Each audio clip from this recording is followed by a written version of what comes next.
इस बीच एक और बड़ी खबर है। टिकट वितरण में सीएम अशोक गहलोत का दबदबा देखा गया है। दोनों सूचियों में गहलोत हावी रहे हैं।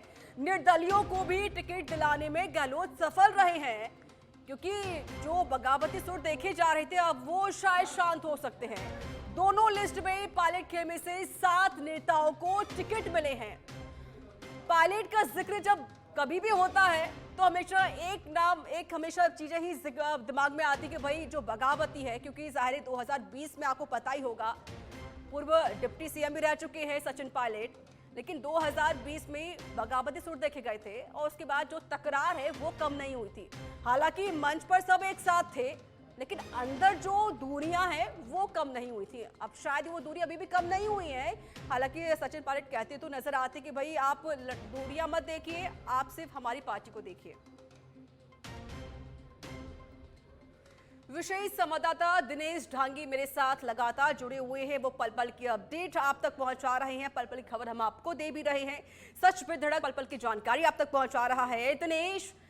जो एक उम्मीद थी कि भाई अशोक गहलोत शायद कुछ नहीं संभाल पाएंगे, लेकिन टिकट जारी होते ही सब कुछ खत्म हो गया।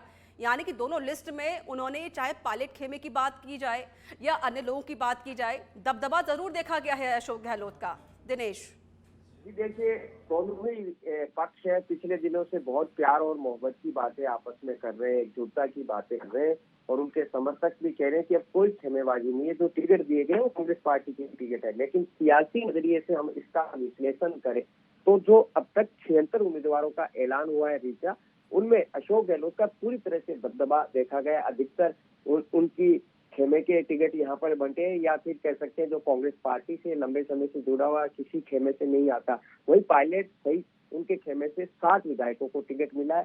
पहली सूची में पायलट, इंदिराज गुर्जर, रामनिवास गावरिया और मुकेश बाकर 4 को टिकट मिले थे। और आज आई उस सूची में विजेंद्र सिंह ओला, नीमका थाना से सुरेश मोदी और दौसा से मुरारीलाल मीणा। टोटल 7 टिकट उनके खाते से है।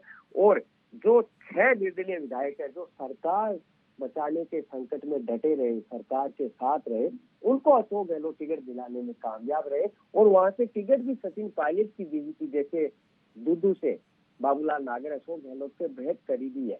वहां रितेश बेरवा को सचिन पायलट ने टिकट दिलाया था, लेकिन इस बार उनका टिकट कट गया। वहीं महुआ से पिछली बार जिन पायलट की सिफारिश से टिकट मिला उनको कट गया। और ओम प्रकाश उर्ला जो पहले बीजेपी से विधायक रहे, फिर निर्दलीय विधायक रहे, उनको अशोक गहलोत ने टिकट यहाँ पर दिला दिया। तो जो टिकट कटे हैं जहाँ निर्दलीयों को मिले, अधिकतर सचिन पायलट खेमे से वो थे। पिछली बार उनकी सिफारिश से टिकट मिली थी, जैसे बस्ती से दौलत राम मीणा को टिकट मिली थी। लेकिन इस बार रिटायर्ड आईपीएस मौजूदा निर्दलीय विधायक लक्ष्मण मीणा को अशोक गहलोत ने वहां से टिकट दिलाया। तो जहाँ टिकट कटे हैं वो सचिन पायलट खेमे के लोग थे। और तो कह सकते हैं कि अशोक गहलोत जो एक कद्दावर नेता है, सियासी जादूगर कहे जाते हैं, एक अपने आप में बड़ा पॉलिटिकल इंस्टीट्यूट उनको माना जाता है। तो उनका 76 नामों की सूची जो आई है 2 लिस्ट में। लेकिन दिनेश, एक कहावत है ना कि अंत भला तो सब भला, शायद वही तस्वीर अब नजर आ रही है। बहुत बहुत शुक्रिया आपका दिनेश डांगी अधिक जानकारी देने के लिए।